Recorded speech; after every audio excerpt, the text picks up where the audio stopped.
Wife contracts STD and ends up in hospital after infidelity with her boss is exposed. It was barely 8:45 a.m., but this Monday was already shaping up to be the worst one I'd ever had. I'd kissed my wife Marissa goodbye earlier that morning. She's been my partner for 15 years and is an incredibly successful real estate agent, judging by her impressive stack of commissions and bonuses. "You have a good day," she chimed in, that overly polished realtor voice. She knew I couldn't stand her smirk, suggested she was holding back a secret, which only added to my irritation on my way to the office. I couldn't stop thinking about the heap of reports due by the end of the month. I got in at my usual time, 7:45, dropped off my briefcase, and headed to the men's room for a quick coffee break. That's when everything went sideways. While at the office, I was suddenly overwhelmed by a sharp pain at the welcome, prompting a loud scream. My boss, Alan Randall, quickly came to assist, expressing deep concern. I described the burning sensation, and we both noticed the alarming greenish discharge. Alan immediately advised me to seek medical attention and reassured me not to worry about the pending reports, promising to handle them and suggesting I take the necessary time off. Grateful, I thanked him for his understanding and support, appreciating his compassionate approach during such a distressing moment. I splashed water on my face, grabbed my briefcase, and headed out the door.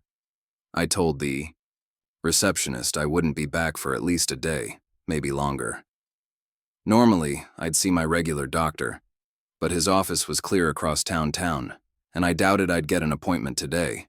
Instead, I opted for the urgent care just a few blocks from my office. Once there, they quickly took some samples and directed me to the waiting room.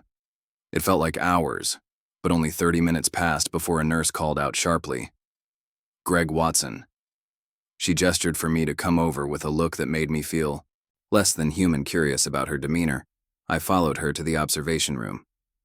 "Have a seat, Mr. Watson," she instructed coldly.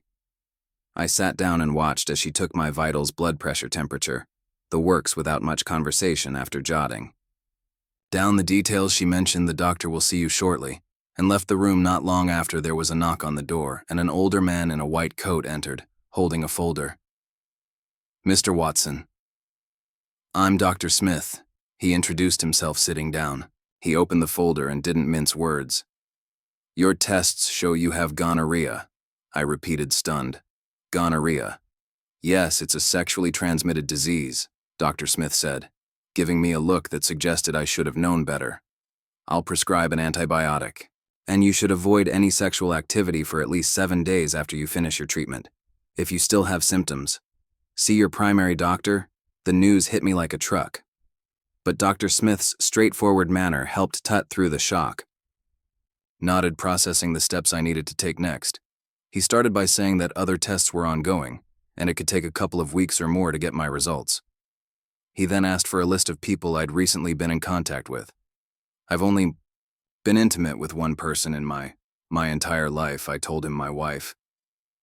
He gave me a sad look for a moment before checking my chart. "If I got it from her, wouldn't she show symptoms?" I asked. "Not necessarily, Mr. Watson," he replied. "She might confuse them for something like a bladder or vaginal infection. It's important she gets checked. Soon, waiting could lead to serious complications." "Excuse me, Mr. Watson," he said, handing me some medication and having me sign a few forms. "Take care of yourself, Mr. Watson, and make sure to follow up with your doctor," he advised as he left, feeling a mix of emotions. I finished up and headed to my car. I called my boss to update him. "I'm sorry to hear that," Greg Allen said. "Don't worry, your privacy is my priority. You'll take a leave and return when you're ready. I've taken care of your reports, so just focus on getting better. Thank you," I replied. Ending the call next, I had to talk to my parents, whom I never hid anything from. I hit their speed dial and my dad answered. "Hey son, are you at work?" He asked. "No. Dad, I'm dealing with a health issue and need to talk with you and Mom." I said, "Of course," he replied. "Are the kids okay?" "They're fine," I assured him. "But I'd rather not discuss this over the phone. Come over then, we'll have coffee and talk." He suggested we hung up, and I put away my phone, ready to face the next conversation. I should tell you a bit about my background. My sister Denise and I were raised in a very religious and loving family. Our Childhood was filled with laughter and love, and although our parents were very much in love, they were also quite strict. One of the key rules in our house was no sex before marriage. Because of this upbringing, I didn't have sex until I married Marissa while we were dating. I told her I wanted to wait until marriage. She responded with a big smile and a deep kiss, saying, "That's so sweet, I promise I'll rock your world on our wedding night." And she certainly did. It was an incredible experience, and she was patient and loving as she showed me how to make love in a way that pleased her. Eventually, I began to really enjoy our intimacy, and it seemed she did too. Marissa had been with us before me, but that didn't bother me as long as she was committed to our relationship. Not long after we married, she took a job at a busy real estate office while working towards her license. Our first daughter, Lisa, was born about a year into our marriage, followed by Ginger. A year later, Marissa decided to have her tubes tied after Ginger's tough delivery, feeling that 2 children were enough. While I had hoped for a son, I couldn't have been happier with my daughters. Both became the light of my life, quickly turning me into a doting father. When Marissa went back to work after her maternity leave, I often found myself playing the role of Mr. Mom, especially when she worked late or had paperwork to catch up on. As the girls grew, I took them to their various activities, Lisa with her music lessons, and Ginger with her sports. Particularly when Marissa's work took her away in the evening. Over time, though, Marissa started to be away even more frequently, attending seminars and company retreats, sometimes over weekends or for an entire week. She always made sure to call us every night, but the increasing distance was hard on top of everything. She developed an irritating fake persona that really got under my skin. I brought it up more than once, but she seemed committed to it. Her attitude toward work had shifted too, and I started to wonder if she was spending too much time there. Even our daughters began to notice the changes in their mom. Despite these issues, the thought of her being unfaithful never crossed my mind. She knew my strong stance on infidelity. One day I arrived at my parents' house and pulled into the driveway. My dad greeted me at the door with a warm hug and a pat on the shoulder. "We just finished the coffee, come on in and we'll make some more and talk," he invited. I walked into the dining room and gave my mom a hug before we sat down at the table. She poured us coffee, and I added cream and butter, pecan syrup to mine. Dad did the same, and we each took a sip. "Why don't we start with a prayer?" Dad suggested. Of course, I agreed. It was their way. Prayer first, then conversation. After a few minutes of prayer, we got down to business. "What's wrong, son?" Dad asked. "I just came from the urgent care clinic. I have gonorrhea." I said, "Oh my God." Dad responded quietly, always composed as long as he heard the truth. "Were you fooling around?" he asked after a pause. "No, Dad, never," I assured him. "Marissa is the only woman I've ever been with." Nodded. "I believe you, son. I just needed to hear you say it." "What are you planning to do?" Mom chimed in. "I don't see any other option but to divorce her." I admitted it's going to be tough on the girl. "They're old enough to understand." I added, "I can't just overlook this, even if she promises it won't happen again. I can't trust her." "Do you know how long this has been going on?" Dad asked. "I just found out this morning," I replied. "Adultery is a clear ground for divorce." Dad said, getting up to go to his office. Mom looked heartbroken. "I'm so sorry this is happening." "Greg," she said, "I always thought Marissa was such a wonderful woman." "Me too." "Mom, it seems she fooled us all." Dad returned with his Rolodex, flipping through until he found a particular card. "There she is," he said. "You know, Gina Hawkins, the family law attorney from our church." I asked. "Yes, that's her. Let me give her a call." He said. It wasn't surprising. He had her card as a deacon. Dad kept contacts from the congregation handy. He dialed and spoke to Gina's secretary before getting through to her. "Gina. Hi, it's Dan Watson." "Yes, from the church. Listen, I'm calling because my son could really use your help soon. He's facing a tough situation and I think you could assist." "Oh, really, this afternoon at 12:30? That's perfect. I'll make sure he gets there." "Thanks so much, Gina. I owe you one. Take care, and give your little one a big hug from us, okay? Bye." After hanging up, Dad turned to me. That was Gina. She can see you today at 12:30, thanks. To a cancel appointment. Make sure you bring your financials and tax returns from the last 2 years. He informed me. Okay, I said, realizing I needed to get my documents ready, I guess. I'd better head inside and pack my things. That sounds like a good plan, Dad replied. And you have to talk to Marissa about the STD. She needs to get tested as well to prevent any further spread. Maybe the girls should stay with us for a bit. Mom suggested things might get tense at home. With everything going on. You're right. Dad agreed. Have them stay a few days until things calm down. Look, son, why don't you bring the girls over after school? We'll take care of getting them to school on time. I will, thanks, Dad. I said we chatted a bit more before I got up to leave. Dad hugged me at the door. It'll work out, son. He reassured me, just don't do anything rash. I know you're hurt and might want revenge on Marissa. But remember, Romans 12:19. Vengeance is mine. I will repay, says the Lord. Don't make me bail you out of jail. Think about your girls. I grinned.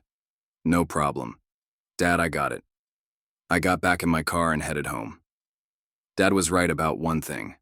I did want revenge on Marissa and whoever else was involved after over 15 years of loving her exclusively. This felt like the ultimate betrayal. When I arrived home, I started going through my files to find my old tax returns. I also needed to find Marissa's, because about 8 years ago, she had suggested we file taxes separately. To save money back then, it made sense. But when I looked at her tax forms, I discovered the real reason she wanted us to file separately. Marissa had earned much more in bonuses and commissions than I had realized, seeing how much she had put into our joint bank account. I wondered where all her extra money had gone. My search led me to a folder full of bank statements from a bank I didn't recognize. The latest statement showed she had saved almost $1 million over the past 8 years. What was her plan, I wondered? Was this some kind of plan for when the kids went to college? I collected the statements and her tax forms, put them in my folder, and went to my car. Just as I was about to leave, my phone beeped with a text from Marissa. She said she would be late because of a showing and not to wait for dinner. Yeah, sure, I said to myself. I replied, no problem. See you when you at home. As I sent the message, I couldn't help but wonder if she noticed that I didn't say I love you like I usually do. I arrived at Gina Hawkins's office building, parked the car, and headed to her suite. As I walked in, I was greeted by an attractive blonde receptionist. I'm here to see Jen Hawkins. I told her I have an appointment for 12:30 after a quick check on her computer. She smiled and led me to Gina's office. Gina stood to greet me, shaking my hand warmly. It's good to see you, Greg, she said, smiling. Would you like some coffee? That would be great. Thanks, I replied. Gina turned to the receptionist. Could you bring 2 cups of coffee, please, and maybe some butter and nuts? Sure, the receptionist replied before leaving the room. She returned shortly with 2 cups and some butter portions. Gina motioned for me to sit, and I took a seat across from me. I was surprised to get a call from your father this morning, Gina began. So you're facing a problem that needs legal attention. Yeah, it looks like Marissa's been unfaithful, I said. I'm sorry to hear that. Gina responded, her expression sympathetic. I always thought you two were solid, so did I, but I guess I was wrong. I said, can you tell me about my options? I explained the situation, including my visit to the clinic and the discovery of the bank statements earlier that day. Gina nodded thoughtfully. I understand how tough this must be. She said, let me explain a bit about how divorce works here. It's not necessarily about justice. It often comes down to finances in this state. We have no-fault divorce laws, but you can still file on grounds of adultery. If you have strong evidence, what about the STD she gave me? I asked. Gina nodded.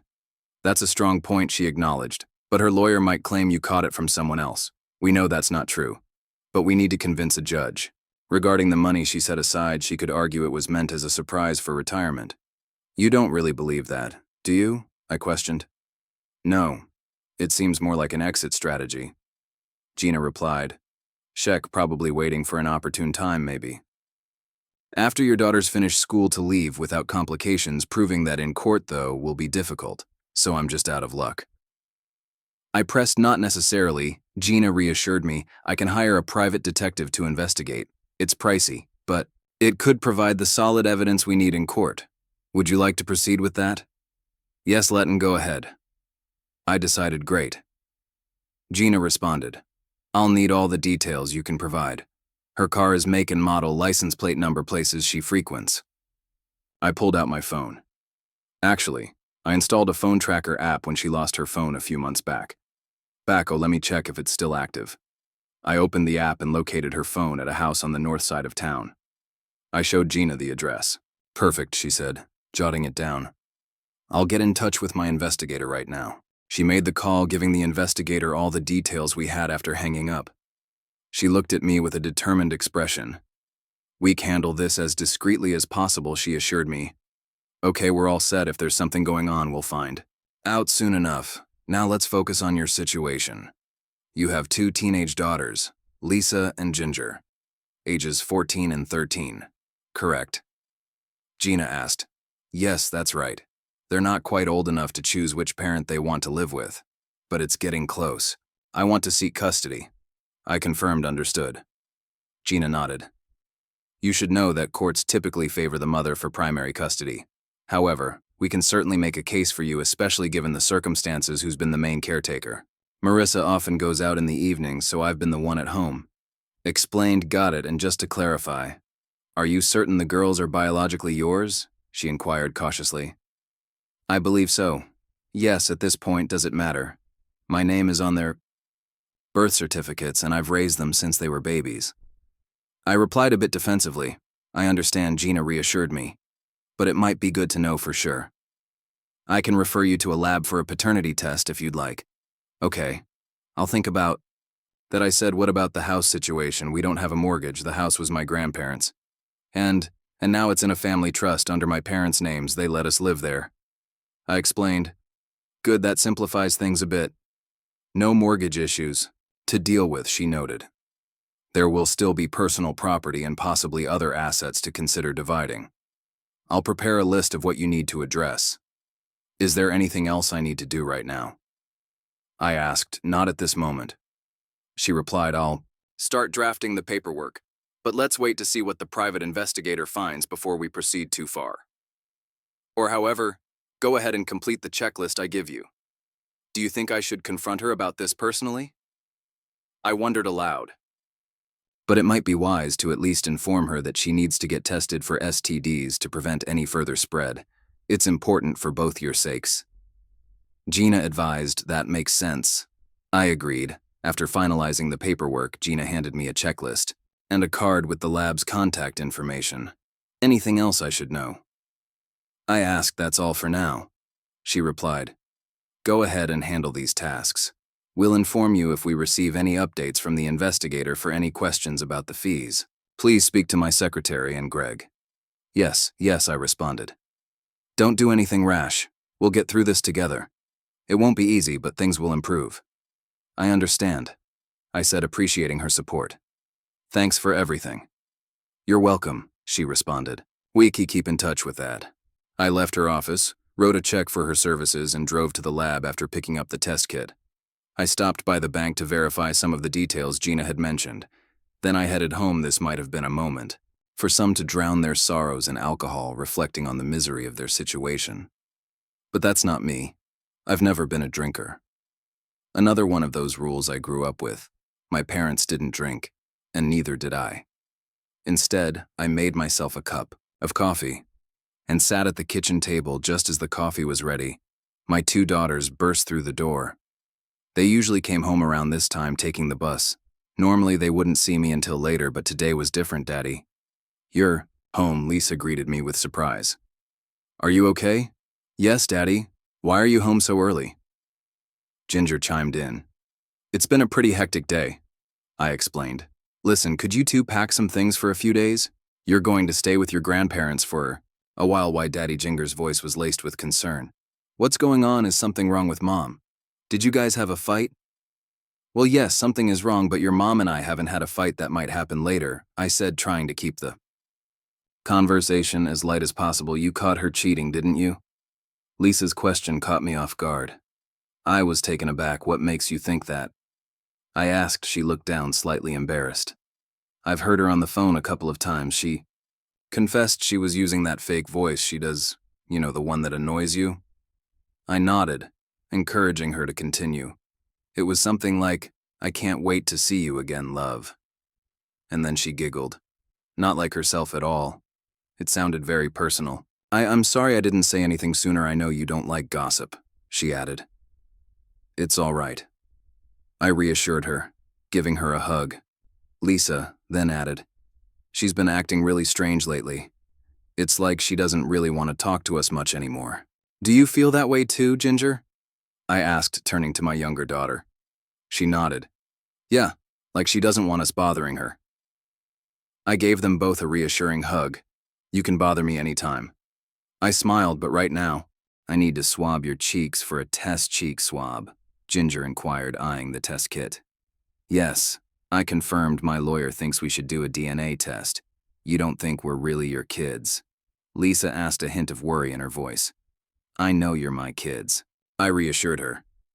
"But we just need to confirm everything legally, so you're getting a divorce?" Lisa asked directly. "It looks like it." I acknowledged. "Isn't there any way you could forgive her?" Ginger wondered softly. "I don't think so," I replied. "She made no mistake that's pretty serious. I had to see a doctor about it this morning." Lisa gasped, almost slipping out a swear word. "Sorry," she muttered. "It's okay." I assured her with a weak smile. I felt like swearing today too. "Now let's get these samples done." I swabbed the inside of Lisa's cheek gently, then did the same for Ginger, once their samples were secured in the kit. I took a swab from my own cheek and placed it into a separate vial.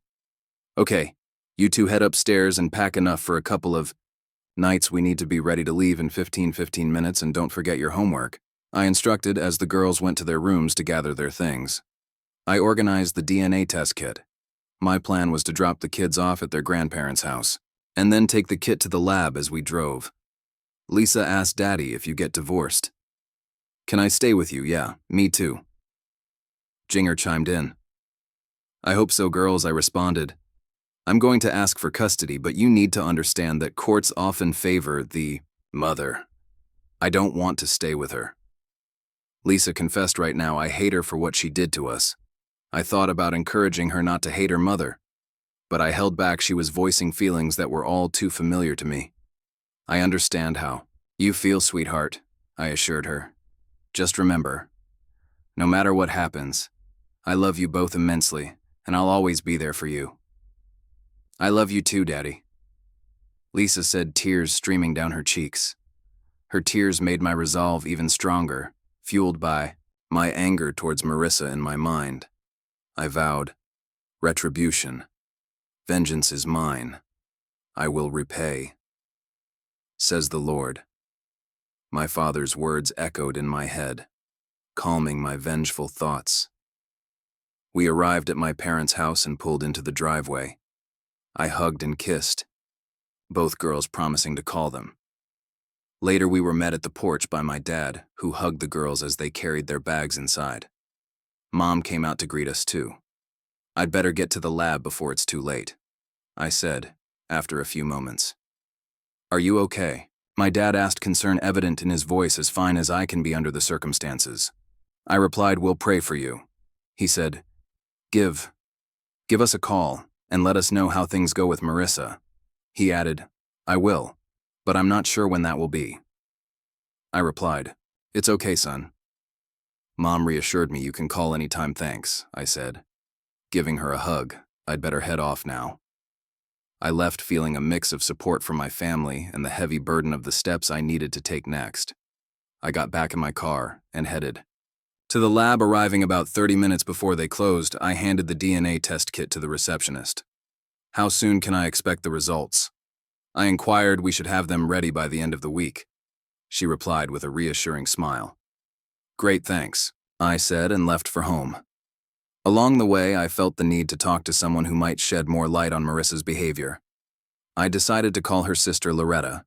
I connected my Bluetooth earpiece and dialed her number. She picked up after the second ring. "Hey, Greg, how's my favorite brother-in-law?" Loretta greeted cheerfully. "I've had better days," I replied. Do you have a minute to talk? Of course, she responded. What going on have you spoken to recently, not since the family gathering last month? At your place. I said, actually, things aren't great.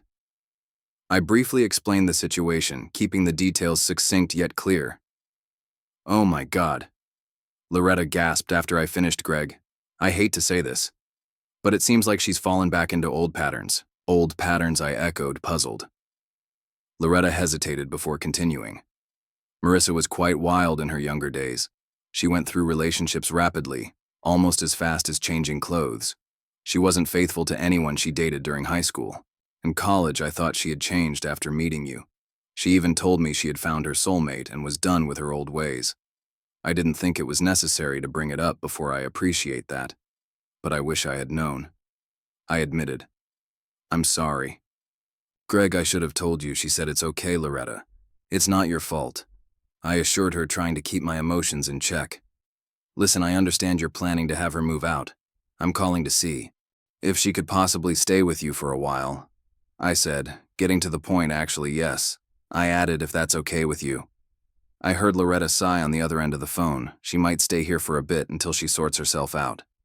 She said, Frank, won't be thrilled though. I don't want to cause any trouble for you guys. I responded, concerned. It's okay.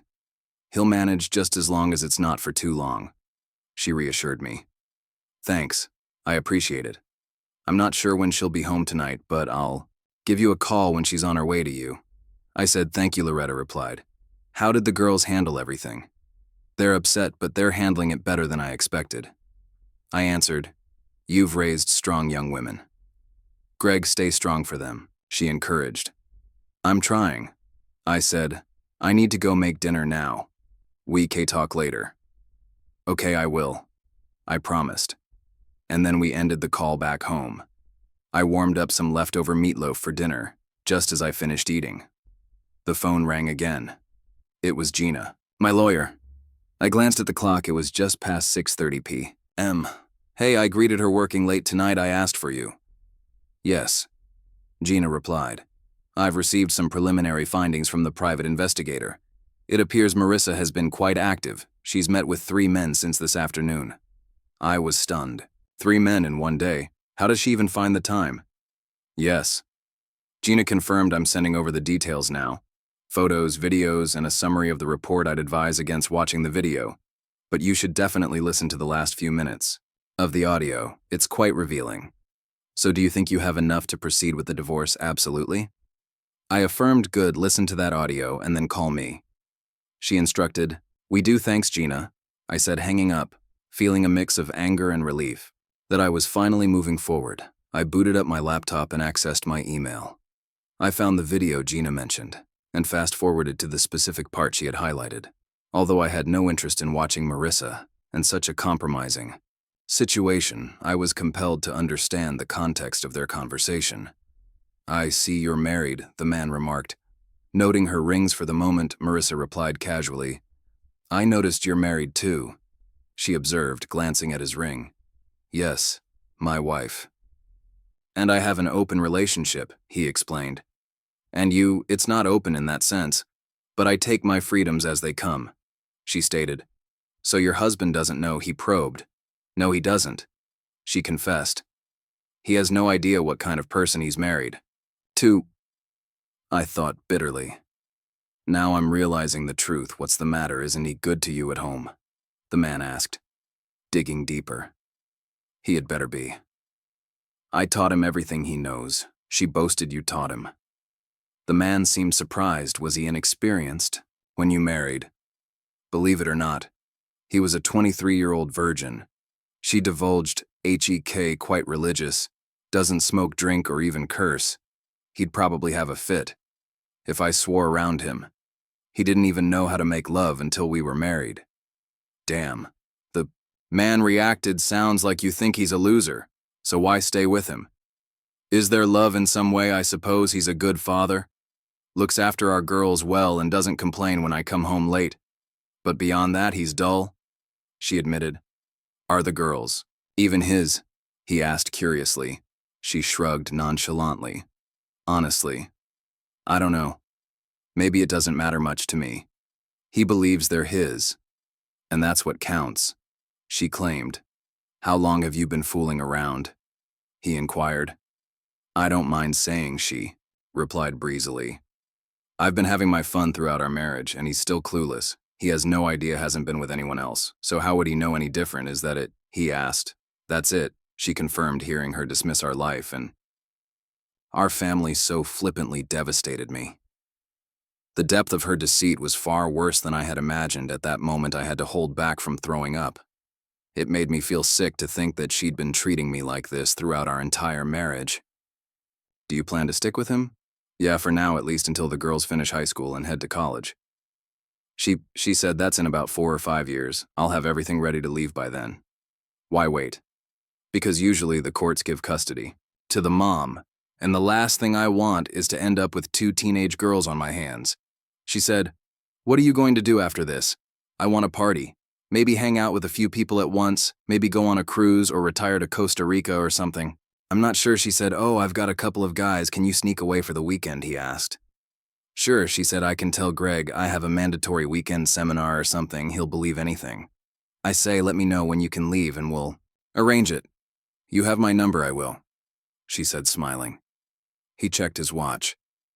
It's getting late and I need to go. I can't wait to see you again, honey. I'm excited too. She said. He left, and Marissa sat on the bed with a big grin. Oh, Greg, she said to the empty room.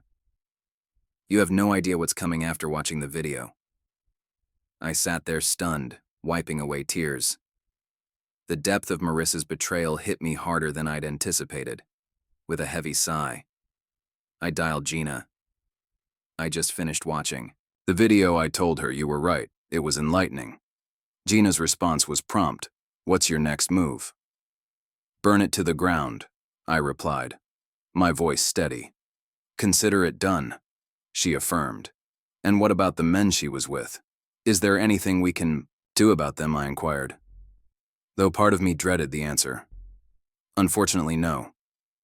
Gina explained. Alienation of affection. Lawsuits aren't recognized in the state anymore. I paused, a bitter chuckle escaping me. Don't worry, their own circumstances will catch up with them soon enough, echoing my father's earlier words. I murmured, vengeance is mine. I will repay. Gina chuckled softly. Well, I need to get going, she said. I'll start preparing the divorce papers and get everything in order if Marissa plans to run. We'll make sure it's not on her terms. Thanks, Gina. I really owe you for this, I said gratefully. Just take good care of your girls, she advised with our conversation over. I leaned back on the couch, tears streaming down my cheeks. 15 years of my life given to someone who had so little regard for our family. The pain was almost unbearable. A few minutes after hanging up with Gina, my phone buzzed. It was Marissa calling. Hi. I answered. Hi. Greg, she responded. Are you okay? It's been a tough day. I admitted. What's up with you? I'm just wrapping up at work. I think I closed another sale, she said, sounding upbeat. That's good, I replied, keeping my tone. I'll be home soon, so I'll see you in about half an hour. Okay, sure, I agreed. Okay, I'll see you then. Love you, she said, her voice taking on that unnervingly insincere tone. Me too, I responded, and hung up. I wondered briefly if she noticed my lack of an I love you in return, but then realized it no longer mattered to me whether she did or not. I gathered the evidence I had printed earlier, 4 photos of Marissa with other men all on a single sheet, and placed them in a folder. I arranged the folder on the kitchen table where I planned to confront her when she arrived home with everything said. I brewed a cup of coffee and sat down to wait as the clock ticked past 1 hour, then 2. Marissa still hadn't come home.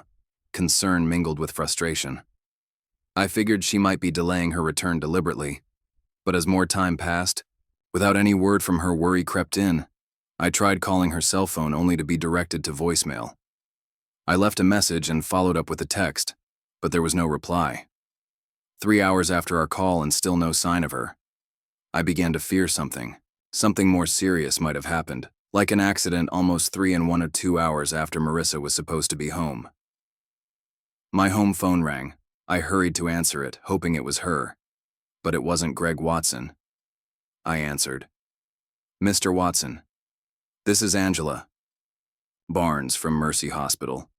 Are you related to Marissa Watson? Check, my wife, I responded. My heart sinking. Mr. Watson, your wife was in an accident and has been brought here for treatment. Can you come as soon as possible? Yes, of course, I said anxiously. Is she okay? What happened? Sorry, sir, I can't provide any details. Angela replied, her doctor will speak with you when you arrive. Please come to the courtesy desk and they will direct you from there. Thank you, I said, trying to keep my composure after. Hanging up, I stuffed the envelope with the pictures into my jacket pocket. I considered calling Dad or Loretta for support, but decided to wait until I knew more. I drove to the hospital with a heavy heart, parked quickly, and hurried inside. At the courtesy desk, I introduced myself. I'm Greg Watson, here to see Marissa Watson. I told the middle-aged woman behind the counter. She looked up Marissa's information and then nodded to another staff member. Would you please take Mr. Watson to the ICU, she instructed. The woman came around the desk and gestured for me to follow. We walked in silence to the ICU where a police officer was waiting. Mr. Watson, he asked as we approached. That's me. I confirmed I'm Officer Simpson. I responded to your wife's accident. He explained she was driving through the intersection of 3rd and Main when a drunk driver ran red light and hit her car on the driver's side. My heart ached at the details. I'm very sorry, he added, his tone sincere. It's okay, managed to say. Although nothing felt okay, her car was towed to the junkyard. He continued. There's not much left of it. He handed me a business card from the tow truck company. If there's anything I can do to help, please give me a call. Thank you, officer, I said, accepting the card. My mind raced with worry as I prepared to see Marissa, unsure of what awaited me when the officer left. A man in a white medical coat approached. Me, Greg Watson. He inquired. Yes, I replied. I'm Dr. Blake, the doctor overseeing your wife's treatment. Can we talk for a moment? Of course, I responded. He led me to a small room, closed the door, and sat across from me at a round table. How is my wife? Asked immediately. She has multiple broken bones and several internal injuries. Additionally, she suffered a severe blow to the head. We've placed her in a medically induced coma to aid her recovery, he explained. I nodded, bracing for more. Is there anything else? Yes, there is more concerning news. Our preliminary tests suggest that she may be HIV positive. We've sent samples for more detailed blood tests, but it will take some time to confirm, Dr. Blake continued. I felt a cold wave of shock. I found out this morning she has GERA, I shared, still processing the news, and are you receiving treatment for that? He asked. Yes, I confirmed. That's good to hear. However, I recommend you get tested for HIV as soon as possible. If you could see your primary care doctor tomorrow, that would be best. It's important to know your status, he advised. I nodded, absorbing his recommendations. How long will she be in the coma? I asked. Shifting the topic back to Marissa. It depends on her progress, but it could be anywhere from 10 days to 2 weeks after that. Her stay here may extend depending on her recovery speed, he explained. Can I see her now? I asked, eager yet anxious. Absolutely. Dr. Blake said, standing. She needs your support now, more than ever. He led me to the door and pointed down the hall. She's in room 5, just over there. Thank you, doctor, I said, shaking his hand before walking to Marissa's room. My mind racing with everything I had just learned. I walked into Marissa's hospital room, and the sight of her struck me hard. She was swathed in bandages with one leg encased in a cast that extended to her hip. Her face was bruised and swollen, stitched cuts marring her skin. She looked as though she had barely survived a brutal battle. Silently, I said a prayer for her, then took off my wedding ring. I pulled out the envelope containing the photos, wrote her name on it, and placed my ring inside before sealing it. Turning to the nurse, who was attentively monitoring Marissa, held out the envelope. Could you make sure she gets this when she wakes up? I asked. Of course, the nurse replied warmly. You can place it on that tray over there, she suggested, pointing to a nearby wheel tray. Thank you, I said, setting the envelope on the tray to ensure Marissa would see it upon awakening. I lingered for a moment looking down at Marissa Des. Everything it pained me to see her in such a state. Noticing she was still wearing her wedding rings, I gently removed them and pocketed them. Goodbye, Marissa, I whispered. I'll see you later, with a nod to the nurse who offered me a sympathetic smile. I left the room. Driving home, I called Loretta to update her on the situation. She was stunned by the news, especially the complications with Marissa's health. Greg, Frank won't be comfortable with her staying here if she's HIV positive. Loretta stated, her voice filled with ER. He's worried about the kids, and I can't argue with him on that. Her parents had moved to Florida, in retirement, eliminating another potential support option. Then it seems I'll need to find her an apartment, I concluded. I think that's wise, Loretta agreed. I'm sorry, Greg, but I have to prioritize my family. She's made her choices. I can help move her belongings, but after that I need to step back. I understand. I reassured her, you're doing what you need to do. It's late, and I need to get some sleep, but please keep me posted, she said. Said I will. I promised. Thanks for everything, Loretta. Hanging up, I felt the weight of the day settling over me as I drove the rest of the way home in silence. It was close to midnight when I finally reached home, exhausted from the day's events. I quickly undressed and fell into bed, asleep almost the moment my head hit the pillow the next morning. I woke up feeling the weight of everything that had happened. I called my doctor's office and was surprised to find they could fit me in for an appointment later that morning.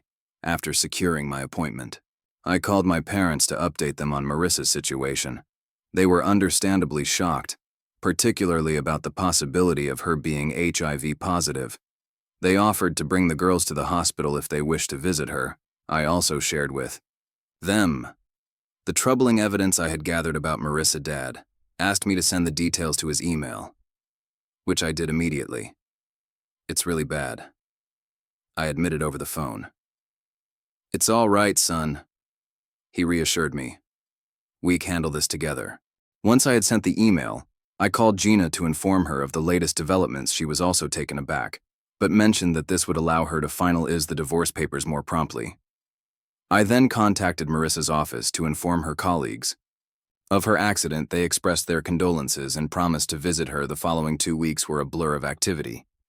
I found a suitable 2-bedroom ground floor apartment with an attached garage and secured it by paying the deposit and 2 months' rent up front using funds from Marissa's half of our joint account. When the girls and Loretta arrived, we packed up all of Marissa's belongings, including our wedding album, and moved them to her new place during this hectic time.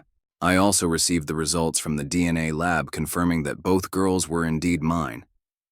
This was a small yet significant relief amidst the chaos. I met with the insurance adjuster to inspect the wreck of Marissa's car. Both of us were astounded. She had survived the crash given the state of the vehicle, since the car and insurance policy were in her name. The insurance company would issue her a check directly. I gathered the last of her belongings from the car and brought them to her new apartment, trying to close this painful chapter and focus on rebuilding our lives. A week after the accident, during a phone call, my mom asked, "Did you stop by Marissa's?" "No, I haven't," I replied. Meaning since that initial visit. Why, she inquired. I was just wondering, continuing with a tone of concern in her voice. "She's made it clear she doesn't care about us and wants to escape everything." I explained, "I'm giving her what she wants, just not how she planned it." 2 weeks later, I visited my doctor. Thankfully, I was clear of the goria Marissa had passed on, but we were still waiting to see if there was anything more serious. Physically, I was nearly healed, but emotionally, I was far from recovery. Later that day, I called my boss, Alan, to tell him I'd be returning to work, which pleased him greatly that afternoon. The hospital called to say Marissa had woken from her coma. The nurse suggested I visit that evening, which worked well for me. I updated Gina, who had already filed the divorce papers and was waiting for Marissa to regain consciousness so the documents could be served. She arranged for the BFF to meet me at the hospital next. I called Loretta to see if she would join me at the hospital. I then spoke to my daughters. "Your mom's awake." I told them. Their response was lukewarm, both shrugging off the news. "I'm going to see her this afternoon. Would you like to come?" "No thanks, Dad," Lisa replied firmly. I'm too mad at her right now. Me too, added Ginger.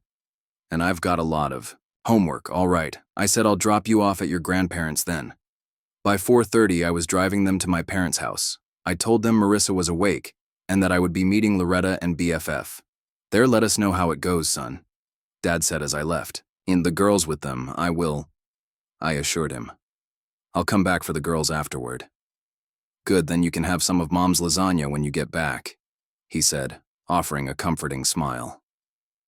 Mom's lasagna had a way of making any day better sounds perfect, I said, feeling a slight lift in my spirits as I headed to the hospital. He handed her the documents you are being served with divorce papers, he stated formally. Marissa took the papers, her hands trembling slightly. There was a long pause as she scanned the top page, her face draining of color. I see, she finally murmured, setting the documents beside her on the hospital bed. I turned to Loretta, who had remained silent, her expression somber. Loretta, thanks for being here. I said, of course, she replied softly, her eyes not leaving Marissa, turning back to Marissa. I felt a mix of relief and sorrow. We needed to resolve this. I told her for everyone's sake. Marissa nodded, her eyes downcast. I understand, she said, her voice barely above a whisper. I never wanted it to come to this. I know, I said, although I wasn't sure if that was entirely true. But here we are. The room was heavy with unspoken words and tension. I decided it was time to leave. I'll let you rest, I said. Marissa didn't look up. Thank you, Greg. And I am sorry, she added, her voice cracking slightly. I nodded, not trusting myself to speak further. Loretta and I exited the room, leaving Marissa with her thoughts and the reality of the papers she now held side.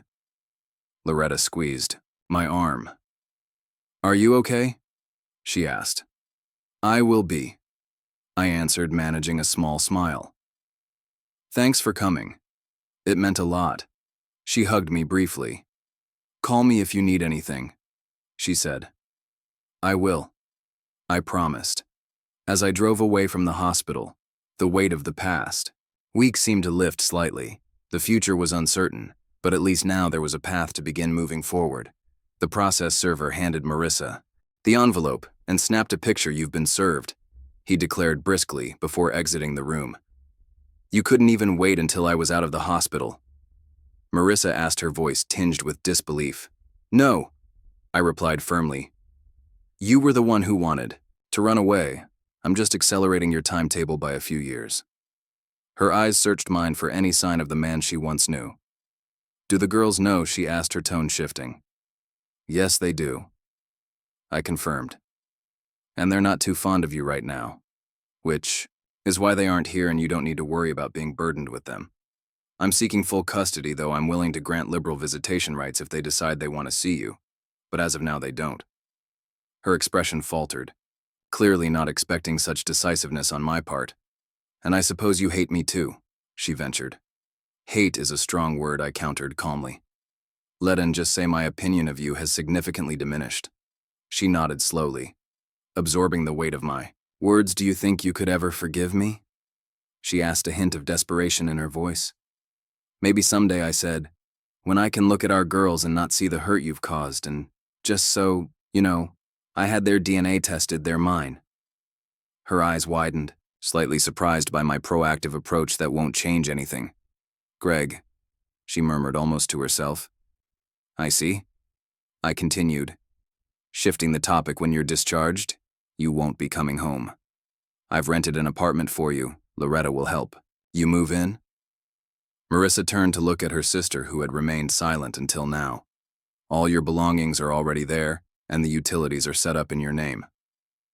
I explained further, pulling out another envelope. Here's your half of our joint savings minus the deposit and 2 months' rent for the apartment since your car was totaled. You'll also be receiving an insurance payout. She took the envelope from my hand, her touch hesitant. The room filled with a thick silence that seemed to stretch between us, laden with the finality of our fractured lives. She took the envelope and nodded her head. By the way, I know about the escape fund you set up. My attorney has frozen that account. If you sign the divorce papers, she'll release the Funds, I said. Minus my half, of course.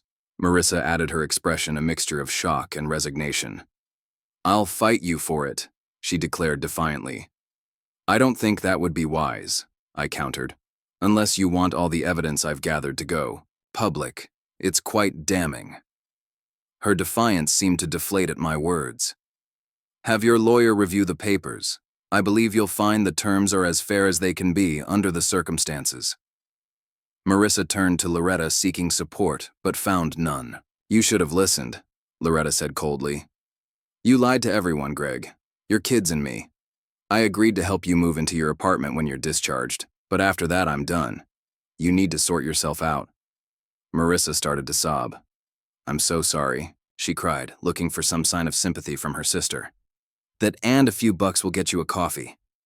Loretta snapped back. I won't let you near my family again until you make things right, starting with a genuine apology to your husband and daughters. Through her tears, Marissa looked at me. Greg, I'm so sorry. I know it doesn't mean much now, but I do love you. Right, it doesn't mean much, I replied coldly. Sign the papers, Marissa. She nodded, overwhelmed and silent. Goodbye, Marissa. As I turned to leave, she called out. Greg, can I call the girls, please? You can call them, I said, pausing at the door, but it's up to them if they want to talk to you. I understand, she murmured. Thank you for that. At least you're welcome, I said without turning back. I left, the room aware of the disapproving glances from the nursing staff. They might not have approved of the timing, but this was not their decision to judge driving away from the hospital. I headed to my parents' house there, surrounded by family. I tried to find some solace in a hearty serving of my mom's lasagna, letting the familiar comfort of home soothe the sting of a painful day. The divorce process concluded smoothly. 3 months later, I found myself not only legally free from Marissa, but also relieved to learn that I was HIV negative, a fortunate result mirrored by Marissa as well. To my surprise, Gina presented me with a check for over $450, half of the secret account Marissa had amassed with no immediate need for such a sum. I allocated it into college funds for Lisa and Ginger life, adjusted to its new rhythm for me and my daughters. They were my anchor, keeping me grounded amidst the challenges of single fatherhood, although managing teenage girls on my own was sometimes trying. My mother's advice and support proved invaluable. Marissa, on the other hand, seemed to be settling into her role as a single divorced woman. After a year of cautious interactions, the girls began to reconnect with her, spending an all afternoon together. Marissa had resumed her real estate career with a new company, following an unceremonious exit from her previous employer due to disclosed indiscretions. According to the girls, she was performing well and had shed her deceptive tendencies. Meanwhile, I noticed an increasing amount of attention from the single women at church. They often sent me home with homemade dishes, from pies to lasagna, a gesture that didn't go unnoticed by my daughter's dad. You need to start dating again, Lisa encouraged one evening. It's not good for you to be alone, she added. I wouldn't even know where to start. I confessed feeling out of touch with dating, and, I'm not alone. I continued. You two keep me quite busy. We won't be around forever, though. Ginger chimed in with a mix of seriousness and humor. It's simple, Dad. Just ask someone out to dinner. You can do that, right? Reflecting on Ginger's words, I realized she might be right. It was perhaps time to explore life beyond fatherhood. That very Wednesday, I encountered Rhonda Carson at the church's coffee shop. Rhonda, a widow who had lost her husband to a tragic accident and was raising her teenage daughter solo, had recently given me a casserole that I had particularly enjoyed. Hi, Rhonda, how are you? I initiated, recalling the comfort her dish had brought hanging in there. Greg, she replied, how about you? I'm doing okay. Really enjoyed that casserole. Last week, thank you, I said, hoping to spark further conversation. That's good to hear. It can be tough. Managing on your own, can it? She sympathized. Yeah, it's a challenge sometimes, but we manage. I agreed, finding common ground in our shared experiences. As single parents over coffee, we delved into the intricacies of raising teenagers alone, encouraged by the ease of our exchange. I took a bold step. Rhonda, I'm pretty new to this, but would you like to have dinner with me sometime? Maybe this Friday, I asked, feeling a mix of anticipation and nerves. She smiled, her response warming my heart. Yes, Greg, I'd like that. She accepted gracefully. Great. I beamed, feeling a flicker of excitement about the possibilities ahead. How about trying that new Texas? Roadhouse place sounds perfect. Rhonda agreed. It's a date then, leaving the coffee shop. I felt a lightness I hadn't experienced in a long time. Perhaps it was the right moment to start anew, not just for me, but for everyone involved. The girls were excited about my date with Rhonda, and they liked the idea of spending the evening with Linda. So it was all set that Friday I invited the girls over and we went out to dinner. Rhonda looked really cute in her denim skirt, and we had a great time. We didn't get too intimate that night, but Rhonda gave me a heartfelt kiss as I dropped her off at her house.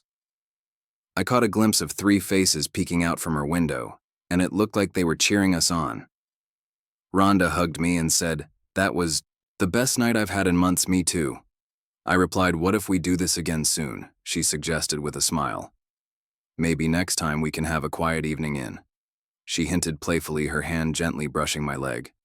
I felt a spark of excitement. That sounds like a plan. I agreed, enjoying the flirtation.